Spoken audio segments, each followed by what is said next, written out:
There's no one-size-fits-all approach to creating a successful fundraising strategy and plan.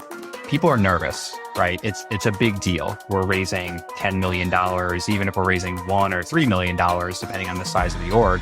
Major gift fundraising is not deadline driven. It really is probably the only type of fundraising, along with planned giving, that is not deadline driven. AI comes on the scene that's affordable, accessible, that can provide insights and personalization at scale. That's the first core element of this fundraising engine or funnel, is making sure that the top of your funnel, the beginning of your fundraising process, you are in front of the right people. What do the people we serve need? And how do we open the door to help them get there? What happens a lot of times is we get this discomfort or this fear, and our brain tells our body to stop. We can acquire donors and we can automate everything. And that's where I worry, at least personally, around the perils of AI, that it would remove humans from the interaction. This is the Intentional Fundraiser podcast. Here's a question I want you to sit with for a second. If you disappeared from your organization tomorrow, would anyone else in the building know how to talk about a major donor with warmth? Would anyone else even think to? For a lot of major gift officers, the honest answer is no. And that answer is exhausting because it means you're not just doing the work of fundraising. You're carrying the entire emotional weight of donor relationships by yourself in a building full of people who care deeply about the mission, but have never once been asked to think about the donors who fund it. I'm Tammy Zonker, and this is the Intentional Fundraiser podcast. Today we're talking about something that doesn't show up on most fundraising plans, but that I've come to believe matters more than almost any tactic I teach. We're talking about culture, specifically a culture of philanthropy, and why it might be the single most important strategy for growing major gifts at your organization. Let me tell you about two organizations I've worked with, both similar in size, both doing meaningful work in their communities. At the first one, the major gift officer was the only person in the building who ever mentioned donors by name. Program staff was kind to her, but when she'd bring up a donor visit in a staff meeting, she'd get a polite nod, and the conversation would move right along to the next agenda item. Her executive director signed thank you letters without reading them. Her board treated fundraising as her job. Full stop. Something to check on twice a year at board meetings. The major gift officer was good at her work. She was also quietly burning out because every single donor relationship rested on her shoulders alone. At the second organization, something different was happening. The program director could tell you the name of the donor who funded the after-school tutoring van, and she told that story unprompted, with real feeling, because she'd sat in on a donor visit and it had stuck with her. The board chair kept a folder of donor thank you notes on her own phone so she could reference them when she ran into donors at community events. New hires learned in their first week that part of working there meant understanding how the mission got funded, not just how it got delivered. The major gift officer at that organization wasn't carrying donor relationships alone. She was one voice in a chorus. Same size budget, same fundraising tactics available to both. Completely different experience for the person doing the work, and completely different trajectory for the major gifts program. That's the difference culture makes, and it's what we're digging into today. I want to say up front that this episode isn't about blaming your colleagues or your board. Most people who nod politely and move on aren't being unkind. They've simply never been shown that donor relationships are part of their job too. That's a fixable problem, and it's the one we're solving today. So what is a culture of philanthropy really? I want to be precise here because this phrase gets used a lot and it can start to feel like a nice idea instead of something concrete. A culture of philanthropy is the set of everyday beliefs and behaviors shared across an organization that treat philanthropy as central to the mission rather than as a separate department's job. It's not a program. It's not a training you complete once. It's the water everyone in the building is swimming in. whether they notice it or not. Here's the thing I want you to really hear. Every organization already has a culture around philanthropy. The question isn't whether you have one. It's whether the one you have is helping your major gift work or quietly working against it.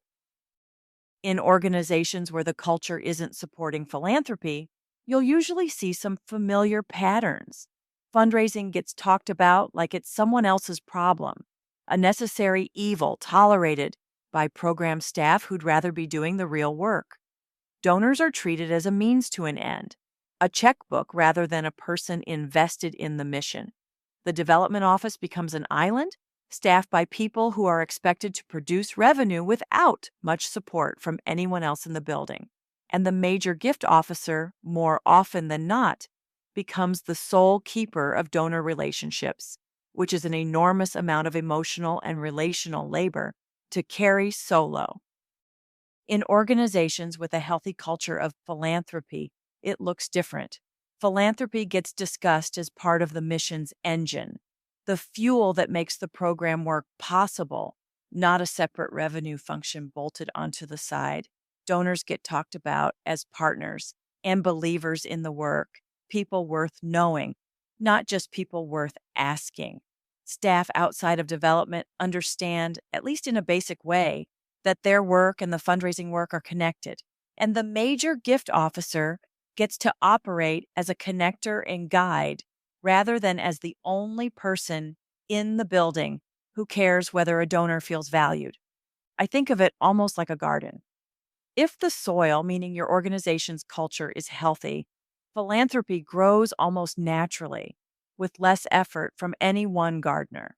If the soil is depleted, you can plant the best seeds in the world, the best strategy, the best donor cultivation plan, and you'll still be fighting the ground itself the whole way. One more thing worth naming here. A culture of philanthropy isn't about turning every staff member into a fundraiser. Your program director doesn't need to learn how to make an ask. Your finance director doesn't need to sit through moves management training. What they need is a basic fluency, an understanding of why donors matter, and a willingness to treat philanthropy with respect instead of indifference. That's a much lower bar than most organizations assume, and it's entirely achievable. And here's the cost of getting this wrong, because I think it's worth naming plainly. When philanthropy stays walled off in the development office, you don't just lose efficiency, you lose your best fundraisers, one at a time, to burnout. Because carrying every donor relationship alone for years is not sustainable for any human being, no matter how much they love the mission. I've watched talented major gift officers leave organizations they believed in deeply, not because the work was too hard, but because they were doing it in complete isolation. That's the real price of an unhealthy culture. And it's a price most executive directors never see coming because it shows up as turnover instead of as a culture problem. Okay, so if culture matters this much, how do you move it? Because I know some of you are listening thinking, this sounds nice, Tammy, but I don't control my organization's culture. I'm one person. You're right, you don't control it entirely, but you have more influence over it than you might think. And it usually starts smaller than people expect. Here's where I'd start. First, name the behaviors you want to see specifically. Don't just wish for more buy-in. Get concrete. Do you want a program director to mention a donor's name in a staff meeting? Do you want your executive director to write one personal note to a donor a month? Do you want your board to know at least one donor story each? Specificity turns a vague hope into something you can build toward, something you can point to and say, yes, that, more of that. Second, look for a willing partner before you try to convert the whole building. Culture change rarely happens all at once, and it rarely happens because of a memo. It happens because one program director agreed to sit in on a donor visit and found it moving. It happens because one board member got asked to share a story and discovered she liked doing it. Find your one or two willing people and start there. Success with a few people creates a story that spreads on its own. Third, build in small, repeatable rituals rather than one-time trainings. A single culture of philanthropy workshop might feel good in the moment, but it fades fast if nothing sustains it. What sustains a culture is repetition. A donor story shared at every staff meeting. A thank you habit built into how your organization already communicates. A regular, light touch reminder that philanthropy is part of the mission, not separate from it. Fourth, and this one is important, model it yourself before you ask anyone else to. If you want your executive director to talk about donors with warmth, show them what that sounds like. If you want your board to tell donor stories, hand them a short, ready-to-use story they can tell in 30 seconds. People change their behavior more easily when you've made it easy for them to succeed, not just when you've asked them to try harder. I worked with a development director who wanted his program staff to understand why a particular donor mattered to a capital project. Instead of sending a memo, he invited one program staff member to sit in on a single donor meeting just to listen. That staff member came back to the office and told 3 colleagues about the donor's story before the development director had said a word about it. That's culture spreading through one small, well-chosen action instead of a mandate from the top. Fifth, celebrate the behavior when you see it, publicly and specifically. If a program director mentions a donor by name in a staff meeting, thank her for it, right there, in front of everyone. Not in a way that feels like a performance review, just a genuine, I noticed that, and it means a lot. People repeat what gets noticed. Silence, even well-intentioned silence, rarely builds a habit on its own. And finally, run what I call a culture audit. Ask yourself a short list of honest questions. Do people outside development know a donor's name? Does leadership talk about philanthropy as mission critical or as an obligation? Would a new hire learn about donor relationships in their first month on the job? Your answers will tell you exactly where to focus first. I like to think of this audit as a diagnostic, not a report card. You're not trying to prove your culture is good or bad. You're trying to find the 1 or 2 places where a small nudge would make the biggest difference, and then putting your limited time and energy there instead of trying to fix everything at once. Let's talk about something that gets overlooked constantly, which is how much culture depends on your internal communication channels. You don't need a new program to build a culture of philanthropy. You need to use the channels you already have consistently. Think about your regular staff meeting. What if one agenda item every single time was a 30-second donor story or a quick thank you shout out? Not a formal presentation, just a habit, something people come to expect and even look forward to. Think about your intranet or your internal shared channel, wherever your staff already look for updates. A short post about a recent gift, a donor milestone, a thank you note excerpt keeps philanthropy visible without requiring anyone's extra time or a new meeting on the calendar. Think about your dashboards if you use them. Most organizations track program metrics closely. What if one philanthropy metric sat right alongside them? So staff started to see fundraising and program impact as 2 expressions of the same mission instead of 2 separate conversations. None of this requires a big budget or a communications overhaul. It requires consistency and a little intention. I think of internal communication as the nervous system of your organization's culture. A great value can exist in your mission statement and still never reach the people who need to feel it if it never travels through the channel staff already pay attention to every day.